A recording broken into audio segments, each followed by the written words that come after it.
दोस्तों, अगर आपने कभी अपने जीवन में केवल एक बार ही कुत्ते को रोटी खिलाई है, तो आप नहीं जानते आपने कितना बड़ा पुण्य का काम किया है। इससे आपको जो फल मिला है, जानकर आप भी हैरान हो जाएंगे। आज हम एक प्राचीन कथा के माध्यम से आपको बताएंगे कि कुत्ते को एक रोटी खिलाने वाला मनुष्य कितना पुण्यवान और भाग्यशाली बन जाता है। तो चलिए आपको सुनाते हैं वह कथा। प्राचीन काल की बात है। उत्तर दिशा की ओर एक प्राचीन नगर था जिसका नाम था चंपा नगरी। इस नगर में राजवंशों का वैभव था, किंतु साथ ही साथ धरती की साधारणता और भोली मानवीयता भी विद्यमान थी। नगर के मध्य में भव्य मंदिर था, जहां प्रतिदिन पूजा अर्चना और राजसी समारोह होते थे। वहीं नगर के बाहर कई साधु संतों के आश्रम भी थे, जहां सत्संग होता और वेद पुराणों का निरंतर पाठ चलता रहता था। चंपा नगरी में धर्म और अधर्म के कई रूप देखे जा सकते थे।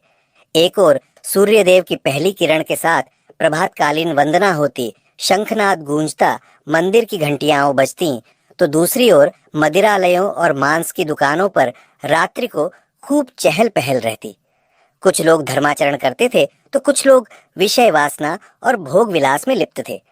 इसी नगर के समीप एक वृद्ध व्यक्ति रहा करता था, जिसका नाम था हरिदास। हरिदास की आयु लगभग 70 वर्षों के पार हो चली थी। उसके बाल पक चुके थे, पीठ थोड़ी झुक गई थी और चेहरे पर झुर्रियों की रेखाएं उभर आई थीं। किंतु उसकी आंखों में एक अजीब सा भाव था। जहां एक ओर पश्चाताप की छाया थी, वहीं दूसरी ओर एक नई आशा का प्रकाश भी झलकता था। वह एक छोटी सी कुटिया में रहता था, जो नगर के दक्षिणी छोर पर थी।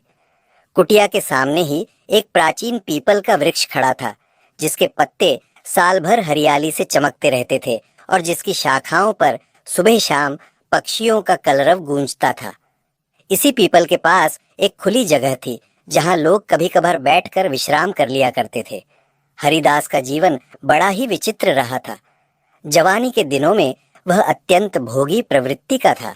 सुंदर वस्त्र पहनना, स्वादिष्ट भोज्य पदार्थों का सेवन करना, मदिरा पीना, मांस भक्षण, जुए में पैसा गंवाना और स्त्रियों के साथ व्यभिचार करना, ये सब उसके दैनिक जीवन के हिस्से थे।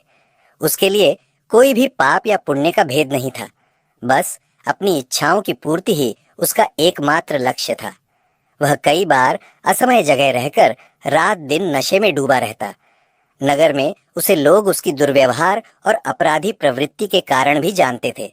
उसने लोगों से धन हड़पने के लिए अनेक छल किए थे। जमीन जायदाद को लेकर धोखाधड़ी तक कर डाली थी। वह अपने माता पिता का इकलौता बेटा था, किंतु उनके देहांत के बाद उसे कोई मर्यादा बांधने वाला न रहा। ऐसा नहीं था कि उसका हृदय पूरी तरह काला हो, पर जब काम वासना और लालच का अंधकार घना हो जाता है, तो विवेक का प्रकाश क्षीण पड़ जाता है। समय आगे बढ़ता गया। हरिदास की आयु ढलने लगी। धीरे धीरे उसका शरीर जर्जर होने लगा। जिन मित्रों के साथ उसने व्यभिचार और पाप का जीवन जिया था, वे सब धीरे धीरे उससे दूर हो गए। कारण था कि अब उसके पास न दौलत बची थी, न युवा आकर्षण, न ही भोग के साधन। नगर में अब वह अकेला और बेसहारा महसूस करता था। जिन लोगों से उसने कभी छल किया था, वे उसे देखकर कतराकर निकल जाते या तिरस्कार पूर्ण दृष्टि से देखते थे। हरिदास के भीतर कहीं न कहीं एक क्षीण अंतरात्मा जागी, जो उसे कचोटती कि उसने कितना कुछ गलत किया है। पर उसके भीतर यह साहस नहीं था कि वह सीधे मंदिर जाकर क्षमा मांग सके। नगर के बड़े बड़े विद्वान पंडित भी उसे देखकर घृणा भाव दिखाते, क्योंकि वे उसकी कुख्यात कहानियां सुन चुके थे। एक दिन ऐसे ही अपनी कुटिया के सामने बैठा हरिदास सोच रहा था कि उसका भविष्य क्या होगा। तभी उसकी दृष्टि सामने स्थित प्राचीन पीपल पर पड़ी। पीपल के पत्तों से हल्की हवा के साथ मधुर सुरसुराहट हो रही थी। ऐसी मान्यता है कि पीपल वृक्ष में देवताओं का वास होता है, विशेषकर भगवान विष्णु का। हरिदास के हृदय में न जाने क्यों एक कोमल भाव उमड़ आया। उसे लगा कि वह इस वृक्ष से कुछ संबल पा सकता है। उस दिन उसने पहली बार एक लोटा जल भरा और धीमे कदमों से जाकर पीपल के तने पर चढ़ाने लगा। जल चढ़ाने के समय उसकी आंखों में आंसू आ गए। उसे लगा जैसे वृक्ष ने स्वयं उसके आंसुओं को सोख लिया हो। वह वहीं जमीन पर बैठकर बोला, हे पीपल देव, मैंने जीवन भर पाप किया है, पता नहीं अब मुझे कोई क्षमा मिलेगी या नहीं, लेकिन मेरे मन ने आज कहा कि तुम्हारे चरणों में जल चढ़ाकर प्रायश्चित करूं। कृपा करके मुझे शांति दो। उसके इन शब्दों पर पीपल के पत्ते और भी तेजी से हिले, मानो इशारा कर रहे हों कि प्रकृति कभी किसी को अस्वीकार नहीं करती। उस दिन के बाद से हरिदास ने नियम बना लिया कि वह रोज सुबह उठकर स्नान करके पीपल को जल अर्पित करेगा। किसी बड़े कर्मकांड की उसे समझ नहीं थी, बस इतना जान गया था कि यह वृक्ष उसके अंतर मन को सुकून देता है। जैसे जैसे दिन बीतते गए, हरिदास को पीपल के पास बैठकर कुछ पल व्यतीत करना अच्छा लगने लगा। उसकी आत्मा को एक हल्केपन का अनुभव होने लगा, मानो उसके पाप ताप कुछ कम हो रहे हों। कुछ समय बाद एक और घटना घटी। एक वृद्ध गाय, जो शायद अपने गलत मालिकों द्वारा परित्यक्त कर दी गई थी, इधर उधर भटकते हुए हरिदास की कुटिया के सामने आ गई। वह गाय अत्यंत दुर्बल थी, उसकी आंखों में करुणा भरी थी, शरीर पर असंख्य मक्खियां भिनभिना रही थीं और वह जमीन पर गिरने ही वाली थी। हरिदास ने जैसे ही उसे देखा, उसके हृदय में दया जाग उठी। आज से कुछ वर्ष पहले होता तो शायद हरिदास उसे दुत्कार देता या भगा देता, किंतु अब उसकी अंतरात्मा बदल रही थी। हरिदास ने तुरंत उस गाय को घास चरने को दी और बड़े ही प्रेम से उसे सहलाने लगा। गाय बड़े ही प्रेम से घास खाने लगी। फिर हरिदास ने अपने मैले कुचैले कपड़े फाड़कर एक कपड़ा बनाया और उससे गाय के घावों को साफ किया। उस दिन से वह गाय वहीं रुक गई। हरिदास ने अपनी कुटिया के पीछे थोड़ी जगह बना दी, जहां वह आराम से बैठ सकती थी। जो भी थोड़ा बहुत चारा या बची हुई रोटी होती, वह गाय को खिलाने लगा। धीरे धीरे गाय की हालत में सुधार होने लगा। अब हरिदास का प्रतिदिन का क्रम था, भोर में उठना, स्नान करना, पीपल को जल चढ़ाना, फिर गाय की सेवा करना, उसके घावों को देखना और चारा खिलाना। उसने कई बार सोचा कि अगर वह कुछ पैसे इकट्ठे करके इस गाय को किसी गौशाला में भिजवा दे तो ठीक रहेगा, पर शहर के गौशाला के संचालक उसके पूर्व के पाप कर्मों से परिचित थे। वे हरिदास पर भरोसा नहीं करते थे, न ही उस गाय को वहां रखने का आश्वासन देते। ऐसे में हरिदास ने तय किया कि अब यही गाय उसके जीवन का सहारा होगी। उसे इस वृद्ध गौ माता की सेवा करके कुछ पुण्य बटोरना चाहिए। समय बीता तो एक और प्राणी हरिदास की दैनिक जीवनचर्या में शामिल हो गया। वह था एक दुबला पतला भूरा कुत्ता। इस कुत्ते की आयु भी अच्छी खासी हो चली थी। हालांकि वह वृद्धावस्था में नहीं था, पर उसकी हालत बिखरी हुई लगती थी। उसके शरीर पर कई जगह घाव थे। वह नगर की गलियों में भटकता था। शायद कोई उसका मालिक था या उसने कभी किसी घर का दरवाजा देखा हो, पर अब उसे कोई अपनाता नहीं था। वह कभी कभी कूड़े में से कुछ खाने की कोशिश करता या राह चलते लोगों के फेंके टुकड़े बीन लेता। एक शाम वह हरिदास की कुटिया के सामने आ पहुंचा। हरिदास उस समय अपनी गाय को चारा खिला रहा था। कुत्ते की भूखी आंखें हरिदास को देखने लगीं। हरिदास का हृदय पिघल गया। उसने बची हुई रोटी निकाली और कुत्ते के आगे रख दी। वह कुत्ता बड़े प्रेम से रोटी खाने लगा। कुछ ही समय में वह रोटी समाप्त कर दी और पानी पीकर लौट गया। उस दिन से वह कुत्ता रोज संध्या के समय हरिदास की कुटिया के सामने आने लगा। हरिदास उसके लिए रोटी और कभी कभी बची हुई सब्जी भी रख देता। कुत्ते को भी एक आसरा मिल गया था। इस तरह हरिदास, जो कभी हिंसा, व्यभिचार और पाप का प्रतीक रहा करता था, अब अपनी जीवन संध्या में गौमाता और कुत्ते के प्रति दया दिखाने वाला करुण हृदय व्यक्ति बनता जा रहा था। उसे लगता था जैसे उसका मन दिन प्रतिदिन निर्मल हो रहा है। वर्षों बीते, हरिदास की शारीरिक शक्ति और भी क्षीण हो गई, किंतु उसके हृदय में अध्यात्म की जिज्ञासा बढ़ती जा रही थी। जब तक वह जीवित रहा, उसने नित्य पीपल को जल चढ़ाना न छोड़ा, उस गौ माता की सेवा में लगे रहना न छोड़ा और उस भूखे कुत्ते को रोटी खिलाना न छोड़ा। पर इस संसार में हर प्राणी को एक दिन मृत्यु का वरण तो करना ही पड़ता है। इसी क्रम में एक दिन हरिदास अचानक बीमार पड़ गया। उसकी सांसें उखड़ने लगीं, पूरे शरीर में कंपन हो रहा था। उसके पास कोई साथी सहारा न था सिवाय उस गाय के, उस कुत्ते के और सामने खड़े पीपल के। हरिदास की कुटिया में कोई संतान भी नहीं थी। वह अंतिम पल गिन रहा था। रात का समय था, हल्की चांदनी फैली हुई थी। पीपल के पत्ते मंद मंद हवा से हिल रहे थे। गाय पास में खड़ी होकर हरिदास को एकटक देख रही थी। उसकी आंखों में जल भरा था, मानो वह समझ रही हो कि हरिदास का अंत समय निकट है। कुत्ता भी कुटिया के द्वार पर खड़ा हुआ पूंछ हिलाए बिना शांत भाव से जैसे प्रार्थना कर रहा हो कि उसका मित्र कष्ट से मुक्त हो जाए। अचानक ही हरिदास के मुंह से कराह की आवाज आई और कुछ क्षणों में उसकी सांसें थम गईं। वह इस लोक से विदा हो गया। जैसे ही हरिदास की मृत्यु हुई, वातावरण में एक अजीब सी उदासी छा गई। रात गहरा गई और तभी एक तेज आभा के साथ कुछ आकृतियां आकाश से अवतरित हुईं। वे यमदूत थे, काले रंग के, भयानक चेहरे वाले, हाथों में पकड़ने के लिए पाश लिए हुए। उन्होंने धरती पर आते ही हरिदास की निष्प्राण देह को देखा और उसकी सूक्ष्म आत्मा को बुलाने लगे। गौ माता ने भयभीत होकर उनकी ओर देखा। कुत्ता भौंकने लगा, पर यमदूतों पर इन सब का कोई असर न था। यमदूत आत्मा को पकड़कर आकाश में उड़ने को तत्पर हुए। उसी क्षण कुत्ता और गाय दोनों को अत्यंत दुख हुआ। पीपल के पत्तों में भी कंपन बढ़ गया। ऐसा जान पड़ता था मानो पीपल भी विलाप कर रहा हो। तब पहली बार कुछ अद्भुत घटा। वह वृद्ध गाय, जो अब तक मौन ही थी, बोली, ये तो वही हरिदास है जिसने मेरी सेवा की, मेरी जान बचाई। अब ये पापी कैसे हो सकता है? ये तो दयालु था। कुत्ता उसकी बात सुनकर बोला, हाँ गौ माता, मैंने भी इसी की कुटिया में जीवन पाया है। यह मुझे रोज रोटी खिलाता था। मुझे तो यह मनुष्य बड़ा भला लगा। इसके बारे में सुना है कि पहले यह पाप करता था, परंतु अंत में तो इसके हृदय में करुणा थी। पीपल के पत्ते सरसराते हुए बोले, मैं वर्षों से देख रहा हूँ। इसने मेरे नीचे बैठकर पश्चाताप के आंसू बहाए हैं। मुझे नित्य जल अर्पित किया है। इसके हृदय में परिवर्तन हुआ था।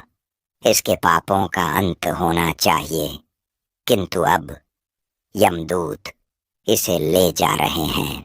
गाय चिंता जताते हुए बोली, हमें कुछ करना चाहिए। यदि यह सचमुच पापी था तो इसकी भावना अंत में शुद्ध हो गई थी। शायद यमराज को पूरी बात पता नहीं। हमें वहां जाकर बताना चाहिए कि हरिदास ने अंततः धर्म का पालन किया था।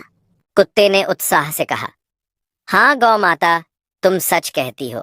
हमें यमलोक जाकर यमराज से निवेदन करना चाहिए कि वह हरिदास के पुण्य को भी देखें। यह सुनकर पीपल ने हल्की हवा की सरसराहट में सहमति प्रकट की। मैं तो स्थूल रूप में यह धरा पर स्थित हूँ, किंतु मेरी चेतना वहां भी पहुंच सकती है। किंतु तुम दोनों जा सकते हो।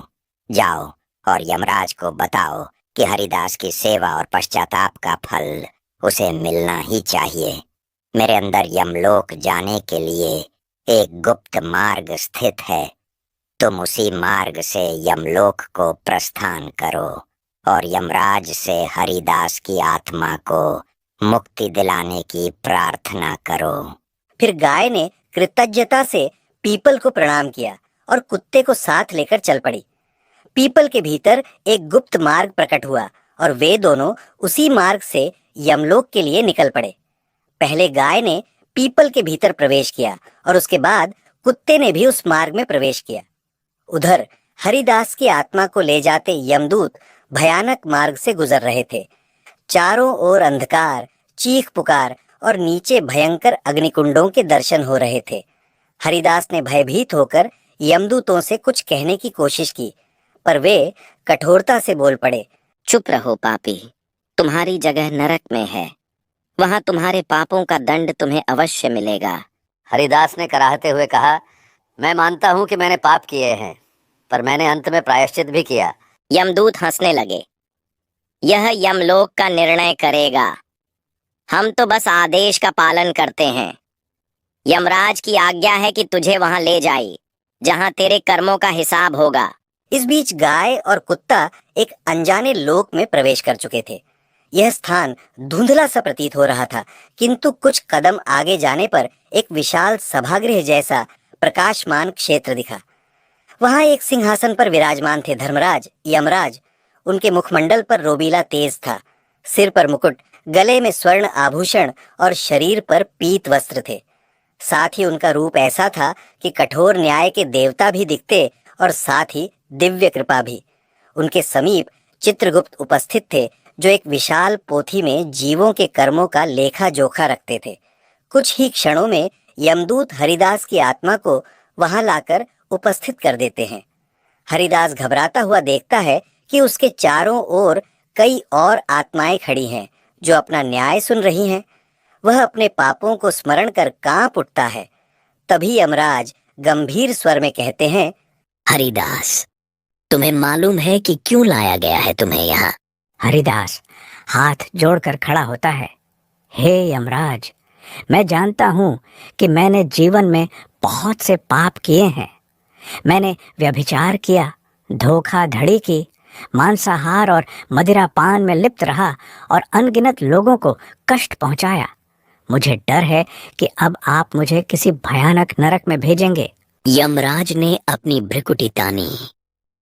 चित्रगुप्त, इसका पूरा लेखा पढ़कर सुनाओ। चित्रगुप्त एक मोटी पोथी में देखते हैं और बोलना आरंभ करते हैं। हरिदास पुत्र स्वर्गीय दामोदर का, निवासी चंपा नगरी। इसने जवानी में अनेक अपराध किए। पहला अपराध, गर्भवती स्त्री से दुर्व्यवहार, जिससे उसे काफी पीड़ा पहुंची। दूसरा अपराध, जुए में बार बार धन गंवाकर दूसरों को ठगना। तीसरा अपराध, मांसाहार और मदिरा सेवन में लिप्त रहना। चौथा अपराध, कई मासूम नारियों को छल पूर्वक संसर्ग हेतु मजबूर करना। पांचवां अपराध, नगर के निर्दोष व्यापारियों को धमकी देकर धन ऐंठना। चित्रगुप्त के मुख से एक एक करके बहुत से पापों की सूची प्रस्फुटित होती है। हरिदास सुनकर शर्मिंदा होता जाता है। वह अपना सिर झुकाए हुए सोच रहा था कि उसका अंत तो अब निश्चित ही नरक में है। यमराज, जिनका स्वर कठोर था, बोले, हरिदास, तेरी सजाएं निश्चित है। तुम्हारी आत्मा को पहले रक्तकुंड नरक में डाला जाएगा, फिर तप्त तेल के कड़ाह में, और उसके उपरांत कीलदार पर्वत पर चलने की यातना भोगनी होगी, ताकि तुम्हारे पापों का क्षय हो सके। यह सुनकर हरिदास रो पड़ा। हे धर्मराज, मैं जानता हूँ कि मैंने भीषण पाप किए हैं, किंतु मेरा आग्रह है कि मैंने अपने अंतिम दिनों में गौ माता की सेवा की, एक भूखे कुत्ते को रोटी खिलाई और प्रतिदिन पीपल के वृक्ष को जल चढ़ाया। क्या इन पुण्य कर्मों का कोई लेखा नहीं? यमराज गंभीर होकर बोले, चित्रगुप्त, क्या इसके पुण्य कर्मों का भी कुछ लेखा है? चित्रगुप्त पोथी पलटकर देखने लगे। हाँ, हे धर्मराज, इसके अंतिम दिनों में कुछ पुण्य कर्म भी दर्ज हुए हैं। इसने एक बीमार गाय की प्राण रक्षा की, उसे आश्रय दिया, कुत्ते को प्रतिदिन भोजन कराया और पीपल के वृक्ष को जल दिया। किंतु इसके पाप इतने बड़े हैं कि ये पुण्य शायद अपर्याप्त है। इतना सुनते ही यमराज ने निर्णयात्मक स्वर में कहा, पाप का घड़ा भर चुका है, कुछ पुण्य कर्मों से यह खाली नहीं हो सकता। यमदूतों ने हरिदास को पकड़ना चाहा कि वे उसे नरक की तरफ ले जाएं। हरिदास फिर आर्त स्वर में बोला, मैं आपसे प्रार्थना करता हूँ, हे यमराज, मुझे क्षमा करें या न करें, लेकिन मेरे पुण्य का भी मोल आंख लें। मैंने अपना अंत समय पूरी तरह से गौ माता की सेवा और पश्चाताप में बिताया है। इसी क्षण एक तेजस्वी प्रकाश के साथ वहां दो प्राणी प्रकट होते हैं। एक है वही वृद्ध गाय जो किसी चमत्कारिक बल से सूक्ष्म रूप में वहां आ गई थी, और दूसरा वह दुबला पतला कुत्ता जो आश्चर्यजनक रूप से यमलोक में प्रविष्ट हो गया था। यह देख यमदूत चौंक जाते हैं। वे दहाड़ कर कहते हैं, तुम पशु यहाँ कैसे आ गए? गाय अपने नेत्रों में दीनता और करुणा भरकर यमराज के समक्ष झुकती है। हे धर्मराज, मेरा प्रणाम स्वीकार करें।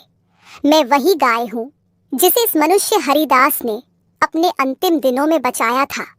मेरे घावों को साफ किया, मुझे आसरा दिया और भोजन पानी की व्यवस्था की। यमराज ने थोड़ा विस्मित होकर पूछा, तुम चाहती क्या हो? गाय की वाणी में करुणा थी। वह कहने लगी, हे धर्मराज, मैं चाहती हूँ कि आप हरिदास के समस्त कर्मों पर पूर्ण दृष्टि डालें। ये सच है कि उसने पाप किए, किंतु उसने मुझे पूर्ण जीवन दिया। मैं बेसहारा थी, संभवतः भूख प्यास से मर जाती अगर इसने मुझे न संभाला होता। क्या यह पुण्य उसके पापों से कम है? आपसे विनती है कि इस पुण्य को भी मान्यता दी जाए। यमराज के हाथ में पकड़ा दंड कुछ शिथिल हुआ। वे बोले, यह भी ठीक है, किंतु इसके पाप कम नहीं। गाय माता, इसका दंड निश्चित है। तुम ऐसा क्यों चाहती हो कि यह पापी सज्जा से बच जाए? गाय उत्तर देती है, मैं केवल न्याय चाहती हूँ। मैं नहीं कहती कि इसके पाप न गिने जाएं। मैं बस चाहती हूँ कि इसका पश्चाताप भी गिना जाए। ये मनुष्य जिसके भीतर दया और त्याग के भाव उदित हुए, उसने मुझे गौ माता समझकर सेवा की। यदि धर्म में गौ सेवा को विशेष महत्व दिया गया है, तो इसकी सेवा का फल भी तो इसे मिलना चाहिए। इतने में कुत्ता आगे बढ़ा। पूंछ हिलाते हिलाते वह बोला, हे यमराज, मेरी ओर भी देखिए। मैं एक तुच्छ कुत्ता हूँ। लोग मुझे अक्सर दुत्कारते हैं, मारते हैं, पर हरिदास ने मुझे कभी लात नहीं मारी। उसने मुझे भोजन दिया, मेरे घावों को धोया, मुझे स्नेह दिखाया। मेरी समझ में यह बात नहीं आती कि इतना दयालु व्यक्ति कैसे सिर्फ नरक का अधिकारी हो सकता है। यमदूतों में से एक क्रोधित होकर बोला, चुप रह कुत्ते, यमलोक में तू हमारे न्याय पर प्रश्न उठा रहा है। कुत्ता पीछे हट गया, पर उसने हिम्मत न हारी। वह पुनः बोला, मैं बस यमराज से विनती कर रहा हूँ कि एक मनुष्य जिसने अंतिम समय पश्चाताप किया, गौ सेवा की और मुझ जैसे तुच्छ प्राणी पर दया दिखाई, उसके उद्धार का कोई मार्ग होना चाहिए। यमराज ने दोनों को शांत किया और अत्यंत गंभीरता से बोले, धर्म के नियम स्पष्ट हैं। जो जैसा कर्म करता है वैसा फल पाता है। हरिदास का अधिकांश जीवन पाप में बीता है। गौ सेवा, कुत्ते को रोटी खिलाना और पीपल को जल देना, ये उसके अंतिम दिनों में किए कर्म है। पर क्या ये इतने बड़े हैं कि उसके घोर पाप को धो डालें? उसी समय एक दिव्य आवाज सुनाई देती है, हे यमराज, यदि शुद्ध अंतःकरण से की गई भक्ति और प्रायश्चित सत्य न होते, तो फिर संसार में उद्धार का मार्ग कोई न पाता। यह आवाज थी देवर्षि नारद की। उनका आगमन एक तेज प्रकाश के बीच हुआ। उनके हाथ में वीणा थी और शरीर पर मृग चर्म लिपटा हुआ था। वे मंद मुस्कान लिए अद्वितीय तेज से चमक रहे थे। स्वयं यमराज ने भी विनम्र भाव से उनका स्वागत किया। आइए देवर्षि नारद, आपकी उपस्थिति ने इस सभा को दिव्य बना दिया। आप इस प्रकरण में क्या कहना चाहते हैं? नारद जी ने वीणा के तार को एक कोमल स्पर्श दिया और बोले, हे धर्मराज, आपके न्याय पर हम सभी को विश्वास है, किंतु धर्म का अर्थ केवल कठोर दंड नहीं, बल्कि वह प्रेम व करुणा भी है जो प्रायश्चित करने वाले प्राणी को उद्धार का मार्ग दिखाती है। हरिदास ने जीवन भर पाप किए, यह सत्य है, किंतु अंतिम अवस्था में उसने हृदय परिवर्तन किया। उसने रोज पीपल को जल चढ़ाया। आपको विदित ही है कि श्री हरि विष्णु का वास पीपल में माना जाता है। पीपल की नित्य सेवा करना हरिदास के भीतर निस्वार्थ भक्ति का जागरण था। यमराज ने गंभीर मुद्रा में पूछा, देवर्षि, लेकिन क्या कुछ वर्षों की सेवा कई दशकों के पाप को मिटा सकती है? नारद जी ने समझाते हुए कहा, पाप और पुण्य का माप करना सरल नहीं। हाँ, कर्मों का फल अवश्य मिलता है, परंतु यदि कोई मनुष्य सच्चे हृदय से पश्चाताप करके भगवान या धर्म का आश्रय लेता है, तो उसे अवश्य ही मोक्ष या उद्धार की राह मिलती है। हरिदास ने गौ माता की सेवा की। गौ सेवा का बड़ा महत्व है, क्योंकि गाय में सभी देवी देवताओं का वास माना गया है। उसने एक भूखे परित्यक्त कुत्ते को भोजन दिया जो दया का प्रतीक है, और उसने पीपल को जल चढ़ाकर ईश्वर का स्मरण किया। इन सब कर्मों में उसका अंतर्मन शुद्ध था, पश्चाताप से परिपूर्ण था, इसलिए ये साधारण कर्म नहीं रहे। ये तो ऐसे पुण्य हैं जिनमें पूर्ण समर्पण झलकता है। यमराज कुछ सोच में डूबे हुए प्रतीत हुए। वे बोले, देवर्षि नारद, आपकी बातों का मैं सम्मान करता हूँ, परंतु धर्म का पालन मेरी स्वाभाविक जिम्मेदारी है। यदि ऐसे ही सब पापियों को क्षमा कर दूं, तो संसार में अधर्म फैल जाएगा। नारद जी ने उत्तर दिया, हे यमराज, क्षमा और दया भी धर्म का ही अंग है। यदि कोई प्राणी अंत तक पाप में लिप्त रहता तो उसे क्षमा न मिलती। पर यहाँ तो बात प्रायश्चित की है, जो यह हृदय से कर चुका है। जैसे लौह अयस्क भी अग्नि की भट्टी में पिघलकर नया रूप ले लेता है, वैसे ही पापी प्राणी भी प्रायश्चित की ज्वाला में तपकर अपनी आत्मा को शुद्ध कर सकता है। इतना ही नहीं, इसने पीपल वंदना के माध्यम से प्रभु का आशीर्वाद भी पाया है। क्या आप इसे पूर्ण रूप से अनदेखा कर सकते हैं? यमराज कुछ नरम पड़े। उन्होंने चित्रगुप्त की ओर देखा। चित्रगुप्त, हरिदास के पाप कितने भारी हैं और पुण्य कितने? चित्रगुप्त बोले, हे धर्मराज, पाप भारी है, किंतु अंत के पुण्य कर्म भी अत्यंत प्रभावशाली है, क्योंकि ये सेवा और श्रद्धा से पूर्ण है। इसके पाप वास्तव में घोर है, किंतु इसका अंतिम कालीन प्रायश्चित और गौ सेवा, कुत्ते की सेवा तथा पीपल आराधना, ये सब बहुत ही शुभ कर्म है। हमें यह भी स्मरण रखना चाहिए कि गौ माता को आश्रय देकर इसने परोपकार किया है, जिसके पुण्य से कई जन्मों के पाप भी धुल जाते हैं। साथ ही पीपल को जल चढ़ाना भगवान के निकट का मार्ग माना गया है। संभवतया इसके हृदय में जो भक्ति जागी वह निष्कपट थी, अतः इसके पापों को आंशिक रूप से ही सही, लेकिन नष्ट करना उचित होगा। यमराज ने धीरे से दाढ़ी सहलाते हुए कहा, देवर्षि नारद, आपकी बातों और चित्रगुप्त के विश्लेषण से मैं भी सोचने पर विवश हूँ। मुझे याद है, हमारे शास्त्रों में कहा गया है कि यदि कोई मनुष्य अंत समय में ईश्वर का सच्चे हृदय से स्मरण करता है और कुछ सेवा के कार्य करता है, तो उसे ईश्वर का अनुग्रह अवश्य प्राप्त होता है। इतना सुनकर गौ माता ने आगे आकर प्रार्थना की, हे धर्मराज, यदि आप इसकी कोई भयंकर सजा देते हैं तो मुझे भी उस सजा में भागीदार बना लें, क्योंकि इसने मेरे लिए जो किया वह अविस्मरणीय है। एक समय था जब मैं व्याकुल होकर मरने वाली थी, पर इसने मुझे सहारा दिया। कुत्ते ने भी एक कातर स्वर में कहा, मैंने भी जीवन में बहुत दुर्व्यवहार देखा, किंतु हरिदास ने मुझे प्रेम दिया, अन्न दिया। मैं भी इसके साथ नरक चला जाऊंगा, लेकिन आपसे प्रार्थना है कि इसे पूरा नरक भोगना न पड़े। यमराज ने इन पशुओं का निष्कपट प्रेम और भक्ति भावना देखी तो उनका हृदय पसीज गया। उन्होंने अपने दंड को नीचे रखा और घोषणा की, हरिदास, तुम्हारे पाप बड़े हैं, परंतु तुम्हारे अंतिम जीवन में किए गए पुण्य कर्मों का भी मूल्य है। गौ माता की सेवा, कुत्ते को भोजन देना और सर्वाधिक महत्वपूर्ण पीपल को नित्य जल चढ़ाना और उसकी पूजा करना, ये सब कर्म तुम्हारे अंतर्मन की शुद्धि का प्रमाण है। अतः मैं तुम्हें नरक न भेजकर स्वर्ग में स्थान देता हूँ, जहाँ तुम अपनी आत्मा को और शुद्ध कर सकते हो। यह सुनकर गाय और कुत्ता आनंदित हो गए। गौ माता ने हर्ष से सिर ऊंचा उठाया और कुत्ते ने खुशी में दुम हिलाई।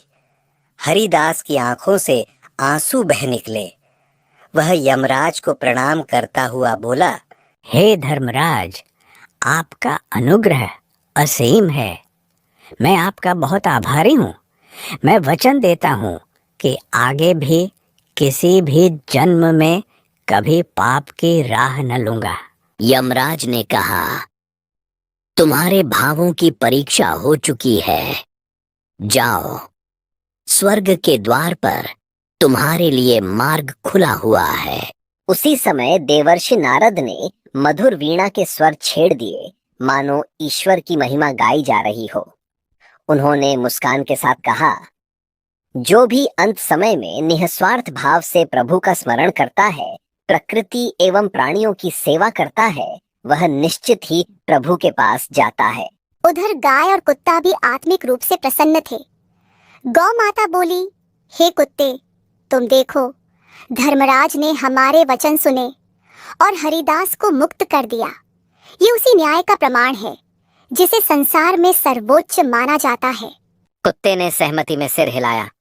हाँ गौ माता, मैं भी अत्यंत खुश हूं कि हमने सच्चे हृदय से जो सत्य कहा उसे यमराज ने माना। हरिदास ने हमारी सेवा की थी, हमें बचाया था। हमारा कर्तव्य था कि हम उसकी सच्चाई प्रकट करें। तभी यमराज ने उन दोनों को देखकर कहा, हे गौ माता, हे कुत्ते, तुम दोनों ने आज एक उत्तम उदाहरण प्रस्तुत किया है। जिसने तुम्हारी सेवा की, तुमने उसके लिए सत्य का पक्ष लिया। तुम दोनों भी अब अपनी यात्रा पूर्ण कर सकते हो। गौ माता, तुम्हारी इच्छा हो तो तुम धरती पर लौटकर अपनी जीवन लीला पूरी करो, या फिर मुझे अनुमति दो कि मैं तुम्हें भी स्वर्ग में स्थान प्रदान करूं। गाय ने विनम्रता से कहा, हे यमराज, मैं अब भी धरती पर अनेक कष्ट झेल रहे गौंज के लिए प्रेरणा बनना चाहती हूँ। मैंने इस मनुष्य से जो प्रेम पाया उसे औरों तक पहुँचाना चाहती हूँ, इसलिए मैं वापस धरती पर जाना चाहती हूँ। कुत्ते को देखकर यमराज बोले, और तुम कुत्ते क्या चाहते हो? कुत्ते ने दीनता से कहा, हे धर्मराज, मैं भी धरती पर रहकर मनुष्य को याद दिलाना चाहता हूँ कि यदि वे दया दिखाएं तो बदले में उन्हें सच्ची मित्रता मिल सकती है। हरिदास ने मुझे रोटी खिलाकर इस सत्य को स्थापित किया कि मनुष्य अपने पापों को भी पिघला सकता है अगर उसके भीतर प्रेम जाग जाए। मैं धरती पर लौटना चाहता हूँ। इस प्रकार हरिदास की आत्मा को स्वर्ग का मार्ग मिल गया। गाय और कुत्ता वापस धरती पर लौट गए और वहां उनका सूक्ष्म रूप हरिदास की कुटिया के पास प्रकट हुआ। इधर पीपल ने भी अपने पत्तों की सरसराहट से संतोष जताया। उसे लगा मानो उसकी दैनिक जल सिंचाई व्यर्थ नहीं गई। हरिदास के जीवन में जो परिवर्तन आया वह इसी पीपल की पूजा अर्चना से विकसित हुआ था। धरती पर लोगों ने देखा कि हरिदास की मृत्यु के दूसरे दिन उसकी लाश कुटिया में पड़ी थी। कुछ पड़ोसी एकत्र हुए और उन्होंने हरिदास के अंतिम संस्कार की व्यवस्था कर दी। यद्यपि हरिदास के प्रति लोगों के मन में बहुत सम्मान नहीं था, क्योंकि वे उसके पुराने पापों से परिचित थे, फिर भी आस पड़ोस के 4-5 लोगों ने मिलकर उसका दाह संस्कार ठीक ढंग से कर दिया। उन्हें नहीं पता था कि अदृश्य लोक में हरिदास को स्वर्ग प्राप्त हो चुका है। धीरे धीरे यह कथा नगर में फैल गई कि हरिदास ने अपने अंतिम दिनों में गौ सेवा की और पीपल को जल चढ़ाया था। कई लोगों ने तब उस गाय की दशा देखी जो अब स्वस्थ लग रही थी, और वे चकित थे कि कैसे वह फिर से शक्ति पा गई। लोगों ने देखा कि वही कुत्ता अभी भी हरिदास की कुटिया के आसपास घूमता है, मानो किसी परिचित की याद में हो। कई श्रद्धालुओं ने उस पीपल के वृक्ष के नीचे बैठकर ध्यान करना शुरू किया। देखते ही देखते उस जगह का महत्व बढ़ गया और लोग कहने लगे कि यहाँ एक पापी व्यक्ति का हृदय शुद्ध हो गया था। जल्द ही वहाँ एक छोटा सा मंदिर बन गया, जहाँ गौ माता को चारा और कुत्ते को भोजन दिया जाने लगा। उधर स्वर्ग लोक में हरिदास का प्रवेश हुआ। वहाँ की दिव्य प्रकाश रश्मियों में उसकी आत्मा को नई शांति मिली। उसे देवताओं की सभा में ले जाया गया। हरिदास ने स्वर्ग की विभूति देखी, जहाँ चारों ओर मधुर संगीत, पुष्पों की सुगंध, कल कल बहती नदियां थीं। एक बार उसे लगा कि क्या वह सच में इस स्थान का अधिकारी है। उसने तो जीवन भर पाप ही किए थे, पर अंत में प्रायश्चित किया था। फिर उसे स्मरण हुआ कि भगवान का अनुग्रह उन्हें ही मिलता है जो सच्चे हृदय से पश्चाताप करते हैं। उसने मन ही मन भगवान विष्णु को प्रणाम किया, जिनका अंश पीपल में विराजता है, और गौ माता को भी याद किया, जिसके सेवा से उसे मुक्ति मिली। स्वर्ग में रहकर भी हरिदास के मन में उस दिन का स्मरण बार बार आता जब वह नशे में डूबा रहता था, और फिर कैसे एक दिन उसने जल लेकर पीपल की जड़ में अर्पित किया था। उसे यह समझ में आ गया कि जीवन का असली अर्थ भक्ति, सेवा और पश्चाताप में है, न कि भोग विलास और वासनाओं में। वहां स्वर्ग में उसे एक दिव्य दृष्टि भी मिली, जिससे उसने देखा कि पृथ्वी पर कई लोग उसकी कथा सुनकर प्रेरित हो रहे हैं, गौ सेवा और पेड़ों की पूजा करने लगे हैं, और कुत्ते जैसे जीवों को रोटी खिलाकर पुण्य प्राप्त करने का प्रयास कर रहे हैं। यह देखकर हरिदास की आत्मा को अत्यंत प्रसन्नता हुई। गाय जो वापस पृथ्वी पर रह रही थी, नगरवासियों से प्रेम और सेवा पा रही थी। कुछ भले लोगों ने मिलकर एक छोटा सा गौशाला बना दिया, जहां वह वृद्ध गाय शेष जीवन शांति से व्यतीत करने लगी। कुत्ता भी अब उतना विपन्न नहीं था। कई लोग उसे रोटी खिलाते, पर वह सबसे अधिक समय हरिदास की कुटिया के पास ही बिताता, जहां उसे एक ऐसा स्नेह भरा वातावरण प्रतीत होता था मानो हरिदास की स्मृतियां वहां अब भी बसी हुई हों। पीपल का वृक्ष तो वैसे ही अखंड रूप से खड़ा था, और भी घना, और भी विशाल, और भी हरा भरा। वह मानो साक्षी था उस परिवर्तन का जो एक पापी व्यक्ति के जीवन में घटित हुआ। इस कथा में हमें यह शिक्षा मिलती है कि भगवान को किसी के बीते हुए पापों से उतनी परवाह नहीं जितनी उसके वर्तमान के शुद्ध आचरण से। गौ माता, कुत्ता और पीपल जैसे प्रतीक यह दिखाते हैं कि छोटी छोटी परोपकारी क्रियाएं भी हमारे लिए बड़े से बड़े पाप का प्रायश्चित बन सकती हैं, बशर्ते वे सच्ची श्रद्धा और करुणा के साथ की गई हों।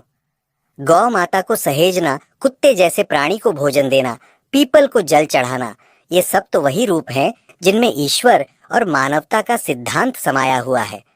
इस तरह बूढ़ा हरिदास, जिसने जवानी में व्यभिचार, नशा, मांसाहार जैसे असंख्य पाप किए थे, अंततः स्वर्ग का अधिकारी बना। उसका उदाहरण समस्त मनुष्यों के लिए प्रेरणा बन गया कि भले ही हम जीवन के किसी मोड़ पर कितने भी गिर जाएं, फिर भी यदि अंतिम क्षण तक हमारे भीतर सुधार का संकल्प जागे और हम उसे निष्कपट भाव से पूरा करें तो ईश्वर की कृपा अवश्य मिलती है। इस प्रकार यह दिव्य कथा यहाँ समाप्त तो होती है, किंतु इसका संदेश अनंत है। यह बताती है कि धर्मराज का न्याय कठोर अवश्य है, मगर प्रेम से, सेवा से, पश्चाताप से और ईश्वर भक्ति से बड़े बड़े पाप भी धुल जाते हैं। गौ माता, कुत्ता और पीपल, ये तीनों भगवान की रचनाओं के ऐसे रूप हैं जिनके माध्यम से मनुष्य अपने भीतर की करुणा जागृत कर सकता है। कोई भी मनुष्य इतना अधम नहीं कि वह ईश्वर की कृपा से वंचित रह जाए, बशर्ते वह स्वयं को बदलने का प्रयास करे। अतएव जो लोग इस कथा को सुने वे भी अपने जीवन में कुछ न कुछ पुण्य के कार्य करें, किसी भूखे प्राणी को भोजन दें, किसी गौ माता की सेवा करें, किसी पेड़ की रक्षा करें। जब हृदय में प्रेम प्रकट होता है तो पाप दूर भागते हैं और आत्मा पर पड़े कलुष के बादल छूटने लगते हैं। यही इस पुरातन कथा का सार है। पाप का भार बहुत बड़ा हो सकता है, पर परमात्मा की करुणा उससे भी बड़ी है। यदि अंत तक भी मनुष्य ने सच्चा हृदय पा लिया तो स्वर्ग के द्वार उसके लिए खुल सकते हैं। यही संदेश लेकर यह प्राचीन कथा युगों युगों तक जीवित रहेगी। तो दोस्तों, उम्मीद है आपको यह कथा पसंद आई होगी। वीडियो को लाइक जरूर करें और कमेंट में जय श्री